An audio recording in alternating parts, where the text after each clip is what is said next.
साथियों, आज का यह सेशन आपके लिए बहुत ज़्यादा इम्पोर्टेंट होंगे क्योंकि हम एक दशमलव संख्या पद्धति बताएंगे दोस्तों। ठीक ना। प्रश्नावली 1.1 के हम स्टार्ट करने वाले हैं क्लास 9th का, जो कि हम बेसिक से पढ़ाएंगे दोस्तों। इसमें आप लोग अच्छा से मेहनत कीजिएगा दोस्तों। ठीक ना। चलिए हम आपको पहला क्वेश्चन की ओर ले जाते हैं, तो आप लोग अच्छा से हल कीजिएगा। ठीक ना। चलिए हम सॉल्यूशन के साथ ही बताएंगे दोस्तों। पहला सवाल आपका ये क्या कह रहा है यहाँ पे कि क्या शून्य एक परिमेय संख्या है दोस्तों। क्या इसे पी बटा क्यू के रूप में लिख सकते हैं, जहाँ क्यू पी और क्यू पूर्णांक है, क्यू इक्वल टू 0 हो।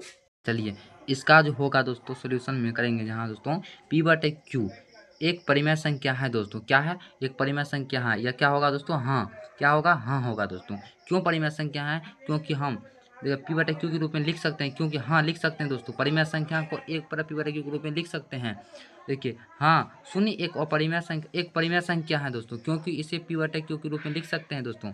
देखिए हम मान सकते हैं पी बराबर 0 है दोस्तों, पी बराबर 0 है दोस्तों, क्यू बराबर 1 मान सकते हैं दोस्तों। ठीक ना। तो पी 0/1 हम लिख सकते हैं, तो इसको पी बटे क्यू के रूप में लिख सकते हैं दोस्तों। ये क्या इसका सही उत्तर क्या हो जाएगा? हाँ हो जाएगा दोस्तों। हाँ, इसे हम पी बटे क्यू के रूप में लिख सकते हैं, जहाँ पी और क्यू पूर्णांक संख्या है, क्यू इक्वल टू 0 हो। ठीक ना। नेक्स्ट क्वेश्चन क्या कर दोस्तों, जो कि 2 नंबर का है। नेक्स्ट क्वेश्चन दोस्तों क्या है, 2, 3 और 4 के बीच 6 परिमेय संख्या ज्ञात कीजिए दोस्तों।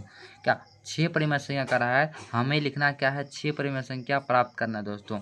सबसे पहले यह देखना है कि 6 परिमेय संख्या कर रहा है, तो उसमें एक जोड़ना है। क्या जोड़ना है? एक जोड़ना है दोस्तों। 6 एक कितना हो जाएगा? 7 हो जाएगा दोस्तों। दोनों के हर में 7 को लिखना है दोस्तों। 7 को क्या करना है? लिखना है दोस्तों। यहाँ पे पहले सबसे पहले समझिए, देखिए क्या करा यहाँ पे, अच्छा समझिए। 3 और 4 का परिमेय संख्या का कराया व्यक्त करने के लिए दोस्तों, तो 3/1 हो जाएगा और 4/1 देख सकते हैं क्यों देख सकते हैं? 3/1 गुना 7/7, इसको हर बट्टा लिखना है। देखिए हम 6 में 1 जुड़े 7 हुआ था दोस्तों, उसी को हमको यहाँ पे लिखना है गुना में। और क्या है? 4/1 गुना 7/7, क्या है? अंश और हर में दोनों से 7 में गुना करने पर दोस्तों, दोनों में 7 से गुना करने पर 7/7, हर और अंश में दोनों में 7/7 को गुना करने पर दोस्तों, तो हो जाएगा आपका दोस्तों। देखिए 7 या 21 हो जाएगा। यहाँ पे 21 दिए दोस्तों, 7 गुना 1 7 हो जाएगा दोस्तों, और है और देंगे 7 चौके 28 हो जाएगा दोस्तों, बटे में 7 गुना 1 7 हो जाएगा दोस्तों।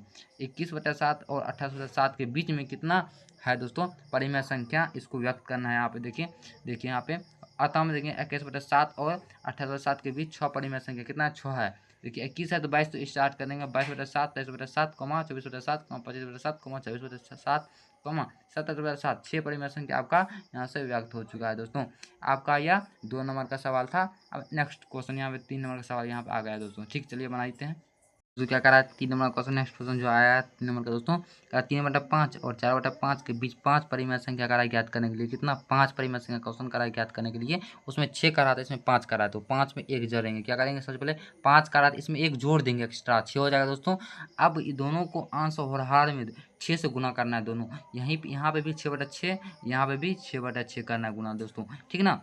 यहाँ पे भी 6/6, वहाँ पे भी 6/6। देखिए छतरी के कितना हो जाएगा दोस्तों? 18 हो जाएगा दोस्तों। कितना हो जाएगा? 18 हो जाएगा दोस्तों। छतरी के कितना हो जाएगा? 18 हो जाएगा। 6×5 30 हो जाएगा दोस्तों। ठीक ना।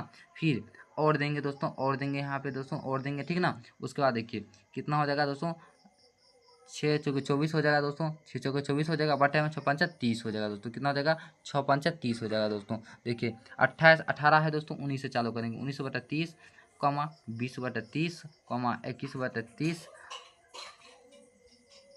22/30 दोस्तों, 22/30, 23/30 दोस्तों। 23/30 का रहा है, 24 का रहा है, तो 23 तक लिखेंगे। 5 आ गया दोस्तों। तो यहाँ क्या आपका क्वेश्चन नंबर 3 का करेक्ट यही सवाल हो जाएगा दोस्तों। ठीक ना। नेक्स्ट क्वेश्चन दोस्तों क्या कर रहा है यहाँ पे दोस्तों, 4 नंबर का नेक्स्ट क्वेश्चन जो आया दोस्तों, 4 नंबर का नेक्स्ट क्वेश्चन आया दोस्तों। कह रहा है कि नीचे दिए गए कथन सत्य है या असत्य है, कारण के साथ अपने उत्तर दीजिए दोस्तों। कारण के साथ सत्य असत्य इसको लिखना है दोस्तों। ठीक ना। प्रत्येक प्राकृतिक संख्या एक पूर्ण संख्या होती है दोस्तों।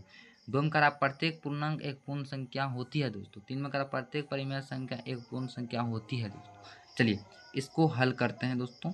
ठीक ना दोस्तों। इसका जो है एक का जो होगा सत्य होगा दोस्तों। क्या होगा? सत्य होगा, क्योंकि प्रत्येक प्राकृतिक संख्या एक पूर्ण संख्या होती है दोस्तों, यह सत्य है दोस्तों। क्या है? सत्य है दोस्तों। एक का आंसर क्या होगा? आपको एक में लिखना, प्रत्येक प्राकृतिक संख्या एक पूर्ण संख्या होती है दोस्तों, ठीक है ना। प्रत्येक प्राकृतिक संख्या क्या होती है? एक पूर्ण संख्या होती है दोस्तों। क्योंकि कारण में देखिए क्योंकि लिखना है, क्योंकि पूर्ण संख्या में सभी प्राकृतिक संख्या शामिल होते हैं। पूर्ण संख्या में सभी प्राकृतिक संख्या शामिल होते हैं। जैसे पूर्ण संख्या 0 से स्टार्ट करते हैं, उसमें 1 2 3 4 कितना था 5 तक 6 7 8 अनलिमिटेड आता है दोस्तों, वह उसमें प्राकृतिक संख्या भी शामिल होते हैं दोस्तों, ठीक है ना। उसके बाद कह रहा है 2 में प्रत्येक पूर्णांक एक पूर्ण संख्या होती है और सत्य है दोस्तों। ये गलत होगा दोस्तों। प्रत्येक पूर्णांक संख्या में एक पूर्ण संख्या शामिल नहीं होगा दोस्तों, ठीक है ना। पूर्णांक संख्या माइनस में भी चालू होता है दोस्तों, यह 0 से चालू होता है पूर्ण संख्या, ठीक है ना दोस्तों। चलिए इसको कारण के साथ इसका उत्तर भी देते हैं दोस्तों, कारण के साथ। क्योंकि पूर्णांक में ऋणात्मक मतलब माइनस पूर्णांक भी शामिल होते हैं दोस्तों, जबकि पूर्ण संख्याओं में कोई भी ऋणात्मक नहीं होते दोस्तों, ठीक है ना। इसको लिख लेना है दोस्तों, अच्छा से याद कर लेना, ठीक है ना। उसके बाद देखिए 3 नंबर का, प्रत्येक परिमेय संख्या एक पूर्ण संख्या होती है दोस्तों और सत्य गलत है दोस्तों। प्रत्येक परिमेय संख्या एक पूर्ण संख्या नहीं होती है। परिमेय संख्या जो होती है क्या होती है दोस्तों? P बटे Q के रूप में लिख सकते हैं, जहाँ Q इक्वल टू 0 हो दोस्तों, ठीक ना। कारण परिमेय संख्या में अन्य कई प्रकार के संख्याओं आती है जिनको पूर्ण संख्या के जैसे जा सकता है दोस्तों, ठीक ना। चलिए आपका यानी कि 1.1 खत्म हो चुका है दोस्तों। क्या हो चुका है? खत्म हो चुका है। क्लास 9 का है दोस्तों, क्लास 9 का है।